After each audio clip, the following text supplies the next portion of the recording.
ভাই, একটু ভাবুন তো, রমজান মাসে সেহেরি খাওয়ার পরেও কেন দুপুর গড়াতে না গড়াতেই আপনার পা ভারী হয়ে আসে? কেন হাঁটতে গেলে মনে হয় পায়ে যেন জোর নেই? কেন সারাদিন একটা ক্লান্তি, একটা অবসাদ শরীরটাকে চেপে ধরে? আপনি হয়তো ভাবছেন, রোজা রাখলে তো এমনই হবে, না খেয়ে থাকছি তো। কিন্তু আসল কথাটা হলো, এটা রোজার দোষ না। এটা আপনার সেহেরির প্লেটের দোষ। হ্যাঁ, ঠিক শুনছেন। গবেষণায় দেখা গেছে যে রোজার সময় শরীরে যে ক্লান্তি আসে, পায়ে যে দুর্বলতা লাগে, সেটার প্রধান কারণ হল সেহেরিতে ভুল খাবার খাওয়া। অনেকে সেহেরিতে এমন খাবার খান যেটা ১-২ ঘন্টার মধ্যেই হজম হয়ে যায়। ফলে সকাল ১০টার মধ্যেই শরীর খালি হয়ে পড়ে। তখন শুরু হয় আসল যন্ত্রণা। মাথা ঘোরে, পা কাঁপে, কাজে মন বসে না। কিন্তু যদি আমি বলি সেহেরিতে মাত্র ৩টি খাবার রাখলে এই পুরো সমস্যাটাই অনেকটা কমে যেতে পারে, সারাদিন পায়ে শক্তি থাকতে পারে, শরীরে এনার্জি থাকতে পারে, আর রোজাটা আর কষ্টের মনে না হয়ে অনেকটাই সহজ হয়ে যেতে পারে। আজকের এই ভিডিওতে আমি আপনাকে ঠিক সেই ৩টি খাবারের কথাই বলবো। এগুলো কোনো দামি খাবার না, কোনো বিদেশি সুপারফুড না, একদম ঘরোয়া, সহজলভ্য, আর আমাদের বাংলাদেশের প্রায় প্রতিটা বাড়িতেই পাওয়া যায়। তবে বলার আগে একটা কথা পরিষ্কার করে রাখি, আমি কোনো খাবারকে ম্যাজিক বলবো না। কোনো খাবারই 100% রোগ সারায় না বা 100% গ্যারেন্টি দেওয়া যায় না। কিন্তু পুষ্টিবিজ্ঞানের দৃষ্টিকোণ থেকে এবং বিশেষজ্ঞদের মতে এই খাবারগুলো রোজাদারদের জন্য অত্যন্ত উপকারী। তো চলুন শুরু করি। প্রথম খাবার, কলা। জি, একদম সাধারণ কলা। অনেকে হয়তো অবাক হচ্ছেন, কলা দিয়ে কি হবে? কিন্তু এখানেই আসল ভুলটা অনেকে করেন। কলাকে আমরা খুব সাধারণ ফল মনে করি। অথচ রোজার সময় এই কলা আপনার শরীরের জন্য একটা পাওয়ার ব্যাংকের মতো কাজ করতে পারে। কিভাবে? বলছি। রোজায় দীর্ঘ সময় না খেয়ে থাকলে শরীরে পটাশিয়াম কমে যায়। বিশেষজ্ঞদের মতে পটাশিয়াম কমে গেলেই পায়ে ক্র্যাম্প হয়, পেশিতে টান ধরে, পা ভারী লাগে, অনেকের রাতে ঘুমের মধ্যেও পায়ে খিঁচুনি হয়। আর একটা মাঝারি সাইজের কলায় প্রায় ৪০০ মিলিগ্রামের বেশি পটাশিয়াম থাকে, যেটা আপনার পেশিকে সচল রাখতে সাহায্য করে। শুধু তাই না, কলায় প্রাকৃতিক শর্করা আছে, গ্লুকোজ, ফ্রুক্টোজ আর সুক্রোজ। এই ৩টি শর্করা শরীরে ধাপে ধাপে এনার্জি সরবরাহ করে। মানে একসাথে হুট করে এনার্জি দিয়ে শেষ হয়ে যায় না, বরং একটু একটু করে এনার্জি ছাড়ে। এ কারণে অনেক ডাক্তার পরামর্শ দেন রোজার সেহরিতে অন্তত একটি কলা রাখতে। এখন প্রশ্ন হল, কলা কখন খাবেন? সেহেরির শেষ দিকে খাওয়া ভালো। ভাত বা রুটি খাওয়ার পরে একদম শেষে একটি পাকা কলা খেয়ে নিন। এতে আপনার পেটও ভরা থাকবে আর শরীরে পটাশিয়ামের ঘাটতি হওয়ার সম্ভাবনা অনেক কমে যাবে। তবে একটা কথা মনে রাখবেন, যাদের ডায়াবেটিস আছে তারা অতিরিক্ত পাকা কলা না খেয়ে একটু কম পাকা কলা বেছে নিতে পারেন। কারণ বেশি পাকা কলায় সুগার তুলনামূলক বেশি থাকে। ভিডিওটা যদি আপনার কাজে লাগছে মনে হয়, তাহলে এক্ষুনি চ্যানেলটা সাবস্ক্রাইব করে রাখুন। কারণ এরকম গুরুত্বপূর্ণ স্বাস্থ্য তথ্য আমরা নিয়মিত নিয়ে আসি। এখন আসি দ্বিতীয় খাবারে। আর এই খাবারটার কথা শুনলে আপনি বুঝবেন কেন এটা না খেলে আপনার রোজা কঠিন হয়ে যায়। হ্যাঁ, দ্বিতীয় খাবারটা হলো ডিম। সেদ্ধ ডিম। একদম সিম্পল, একদম সহজ। কিন্তু রোজার সেহেরিতে এই একটা ডিমের ক্ষমতা আপনাকে অবাক করবে। অনেকেই সেহেরিতে শুধু ভাত আর তরকারি খান। কেউ কেউ হয়তো একটু দুধ রুটি খান। কিন্তু বেশিরভাগ মানুষই একটা বড় ভুল করেন। সেহরিতে প্রোটিন জাতীয় খাবার একদমই রাখেন না, আর এখানেই সমস্যাটা শুরু হয়। দেখুন, আপনি যখন সেহরিতে শুধু ভাত বা রুটি খান, তখন শরীর সেটা থেকে দ্রুত এনার্জি পায় ঠিকই, কিন্তু সেই এনার্জি বেশিক্ষণ টেকে না। কারণ সাদা ভাত বা সাদা রুটি দ্রুত হজম হয়ে যায়। ফলে দুপুরের আগেই আপনার শরীর ফাঁকা হয়ে পড়ে, মাথা ঘোরে, হাত পা কাঁপে, কোনো কাজে মন বসে না। কিন্তু গবেষণায় দেখা গেছে যে সেহরিতে যদি ভাত বা রুটির সাথে প্রোটিন যুক্ত করা হয়, তাহলে খাবার হজম হতে অনেক বেশি সময় লাগে। শরীরে ধীরে ধীরে এনার্জি সরবরাহ হয়, আর এই কাজটা সবচেয়ে সহজে এবং সবচেয়ে সাশ্রয়ী দামে করতে পারে একটি সেদ্ধ ডিম। একটা বড় সাইজের ডিমে প্রায় ৬ থেকে ৭ গ্রাম উচ্চমানের প্রোটিন থাকে। এই প্রোটিন আপনার পেশিকে শক্তি দেয়, হাড়কে সাপোর্ট করে, আর সবচেয়ে গুরুত্বপূর্ণ ব্যাপার হলো এটা আপনাকে দীর্ঘ সময় পেট ভরা রাখতে সাহায্য করে। বিশেষজ্ঞদের মতে প্রোটিন হলো সবচেয়ে বেশি তৃপ্তিদায়ক পুষ্টি উপাদান। মানে আপনি যদি সকালে একটা ডিম খান, তাহলে ক্ষুধার অনুভূতি অনেক দেরিতে আসবে। এখন অনেকে প্রশ্ন করেন, ডিম কি প্রতিদিন খাওয়া যাবে? এটা কি কোলেস্টেরল বাড়াবে? দেখুন, আগে মনে করা হতো ডিমের কুসুম খেলে কোলেস্টেরল বেড়ে যায়। কিন্তু সাম্প্রতিক গবেষণায় দেখা গেছে যে বেশিরভাগ সুস্থ মানুষের জন্য দিনে একটি পুরো ডিম খাওয়া নিরাপদ। ডিমের কুসুমে ভিটামিন ডি, ভিটামিন বি12, আয়রন এবং কোলিন থাকে, যেগুলো শরীরের জন্য অত্যন্ত দরকারি। তবে যাদের হার্টের সমস্যা আছে বা ডাক্তার নিষেধ করেছেন, তারা অবশ্যই নিজের চিকিৎসকের পরামর্শ মেনে চলবেন। এখন আসি, ডিম কিভাবে খাবেন সেহরিতে। সবচেয়ে ভালো উপায় হলো সেদ্ধ করে খাওয়া। সেদ্ধ ডিমে তেলের দরকার হয় না, ক্যালোরি কম থাকে, আর পুষ্টিগুণ পুরোটাই অক্ষত থাকে। আপনি চাইলে হাফ বয়েল করতে পারেন, ফুল বয়েল করতে পারেন, দুটোই ভালো। তবে ভাজা ডিম বা অমলেট করলে অতিরিক্ত তেল ব্যবহার হয়, যেটা রোজার সময় পেটে অস্বস্তি তৈরি করতে পারে। তাই সেদ্ধ ডিমই সবচেয়ে আদর্শ। আর একটা টিপস দিই, সেহরিতে ডিম খাওয়ার সবচেয়ে ভালো সময় হলো খাবারের মাঝামাঝি, মানে ভাত বা রুটি খাওয়ার ফাঁকে ডিমটা খেয়ে নিন। এতে প্রোটিন আর কার্বোহাইড্রেট একসাথে হজম হবে, আর শরীরে এনার্জি অনেক বেশি সময় ধরে সরবরাহ হবে। একটা মজার তথ্য বলি, অনেক খেলোয়াড় যারা রমজানের রোজা রেখেও ট্রেনিং করেন, তারা সেহরিতে ডিমকে প্রথম পছন্দ হিসেবে রাখেন। কারণটা সিম্পল, ডিম শরীরের পেশিকে ভেঙে পড়তে দেয় না, এনার্জি ধরে রাখে আর পারফরম্যান্স ঠিক রাখে। তো বুঝতেই পারছেন, সেহরিতে একটি কলা আর একটি সেদ্ধ ডিম, এই দুটো খাবার মিলিয়েই আপনার শরীরকে অনেকটা প্রস্তুত করে ফেলা সম্ভব। কিন্তু তৃতীয় খাবারটা না জানলে পুরো ছবিটা অসম্পূর্ণ থেকে যাবে। আর এই তৃতীয় খাবারটাই আসলে সবচেয়ে বেশি কার্যকর, যেটা সারা দিন আপনার শরীরে পানির ভারসাম্য রক্ষা করতে সাহায্য করে এবং এনার্জি সবচেয়ে ধীরে ধীরে ছাড়ে। হ্যাঁ, তৃতীয় খাবারটা হলো চিড়া অথবা ওটস।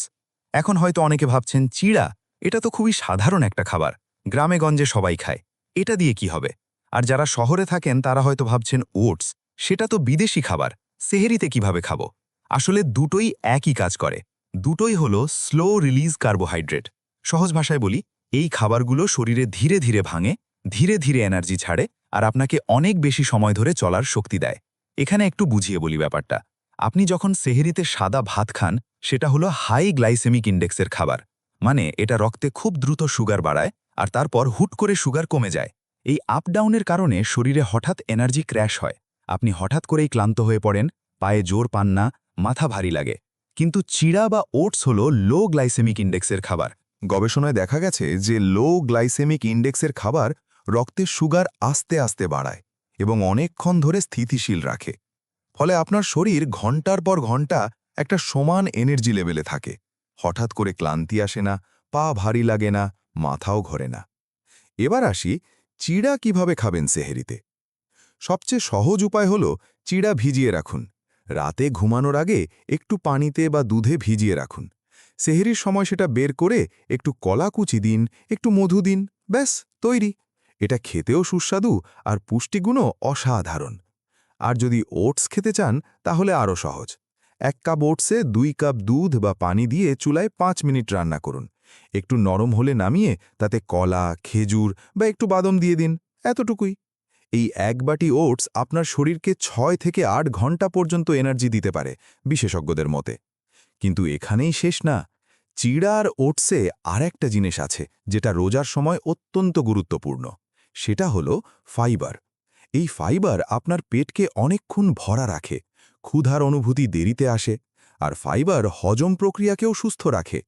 রোজায় অনেকের কোষ্ঠকাঠিন্যের সমস্যা হয়, ফাইবার সমৃদ্ধ খাবার এই সমস্যাও অনেকটা কমাতে পারে।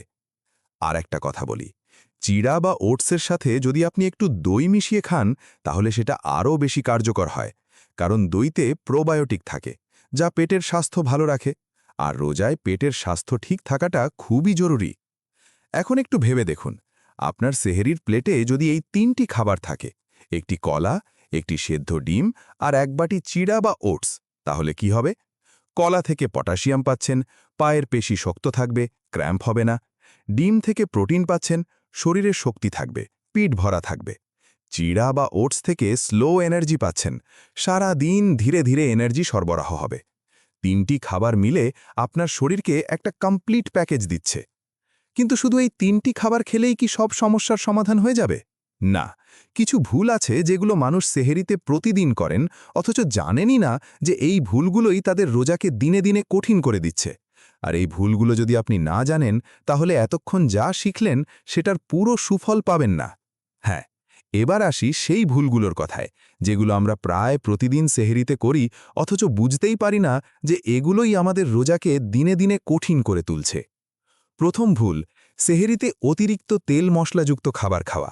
অনেকে সেহরিতে ভাজা পড়া খান, পরোটা, তেলে ভাজা ডিম, ভুনা মাংস, এগুলো খেতে হয়তো ভালো লাগে, কিন্তু বিশেষজ্ঞদের মতে অতিরিক্ত তেল মশলাযুক্ত খাবার রোজার সময় শরীরে পানির চাহিদা অনেক বাড়িয়ে দেয়।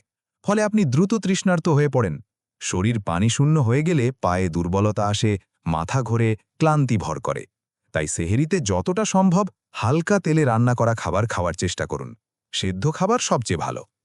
দ্বিতীয় ভুল, সেহরিতে চা বা কফি খাওয়া। এটা একটা খুব কমন অভ্যাস। অনেকে মনে করেন চা খেলে ঘুম ভাঙবে, ফ্রেশ লাগবে। কিন্তু আসল সত্যটা হলো চা আর কফিতে ক্যাফেইন থাকে, যেটা শরীর থেকে পানি বের করে দেয়। গবেষণায় দেখা গেছে যে ক্যাফেইন একটি মৃদু ডাইইউরেটিক, মানে এটা প্রস্রাবের পরিমাণ বাড়ায়। ফলে আপনি যত চাই খান, শরীর থেকে পানি বেরিয়ে যাচ্ছে। আর রোজায় পানি হারানো মানেই দুর্বলতা, মাথা ব্যথা, পায়ে ব্যথা। তাহলে সেহরিতে চায়ের বদলে কি খাবেন? পানি। হ্যাঁ, সেহরিতে অন্তত 2 থেকে 3 গ্লাস পানি খাওয়ার অভ্যাস করুন। আপনি চাইলে একটু লেবু মিশিয়ে নিতে পারেন। এতে শরীরে পানির ভারসাম্য ঠিক থাকবে আর সারা দিন তৃষ্ণা কম লাগবে। তৃতীয় ভুল, সেহরি না খেয়ে ঘুমিয়ে থাকা। এটা সবচেয়ে বড় ভুল। অনেকে রাতে দেরি করে ঘুমান, তারপর সেহরির সময় উঠতে পারেন না। ভাবেন রাতে তো অনেক খেয়েছি, সেহরি না খেলেও চলবে। কিন্তু অনেক ডাক্তার পরামর্শ দেন যে সেহরি বাদ দেওয়া মোটেও ঠিক না। কারণ সেহরি না খেলে শরীর সকাল থেকেই রিজার্ভ এনার্জি খরচ করা শুরু করে। ফলে দুপুরের আগেই আপনি পুরোপুরি নিঃশেষ হয়ে যান। পায়ে হাঁটার শক্তি থাকে না, কাজকর্মে মন বসে না, মেজাজ খিটখিটে হয়ে যায়। তাই যত কষ্টই হোক, সেহরিতে উঠুন, অল্প হলেও কিছু খান। আর সেই অল্প খাবারটাও যদি সঠিক হয়, মানে একটি কলা, একটি সেদ্ধ ডিম আর এক বাটি চিড়া বা ওটস, তাহলে সেটুকুই যথেষ্ট আপনাকে সারা দিন চালিয়ে নেওয়ার জন্য। এবার পুরো বিষয়টা একবার গুছিয়ে বলি। রোজায় পায়ে দুর্বলতা আসার প্রধান কারণ হল পটাশিয়ামের ঘাটতি, প্রোটিনের অভাব আর দ্রুত হজম হয়ে যাওয়া খাবার খাওয়া। এই 3টি সমস্যার সমাধান হল এই 3টি খাবার। কলা পটাশিয়াম দেবে, পায়ের পেশি শক্ত রাখবে। সেদ্ধ ডিম প্রোটিন দেবে, দীর্ঘ সময় পেট ভরা রাখবে। চিড়া বা ওটস স্লো এনার্জি দেবে, সারা দিন শরীরে শক্তি সরবরাহ করবে। সাথে মনে রাখবেন, তেল মশলা কম খান, চায়ের বদলে পানি খান, আর সেহরি কখনো বাদ দেবেন না। রোজা আল্লাহর একটি বিশেষ নেয়ামত, আর এই নেয়ামতকে সুন্দরভাবে পালন করতে হলে শরীরের যত্ন নেওয়াটাও জরুরি। সঠিক খাবার খেয়ে রোজা রাখলে ইবাদতেও মনোযোগ বাড়ে, কাজেও শক্তি থাকে, আর সারা দিন আপনি হাসি মুখে কাটাতে পারেন। আজকের এই তথ্যগুলো যদি আপনার একটুও কাজে লেগে থাকে, তাহলে ভিডিওটাতে একটা লাইক দিন। আর যদি চান আপনার পরিবারের মানুষও এই তথ্যগুলো জানুক, তাহলে ভিডিওটা শেয়ার করে দিন। চ্যানেলটা সাবস্ক্রাইব করুন এবং বেলের আইকনটা প্রেস করে রাখুন, যাতে এরকম জরুরি স্বাস্থ্য তথ্যের ভিডিও আসলেই আপনি সবার আগে জানতে পারেন। সমস্যা গুরুতর হলে অবশ্যই ডাক্তারের পরামর্শ নিন। সবাই ভালো থাকুন, সুস্থ থাকুন। আল্লাহ হাফেজ।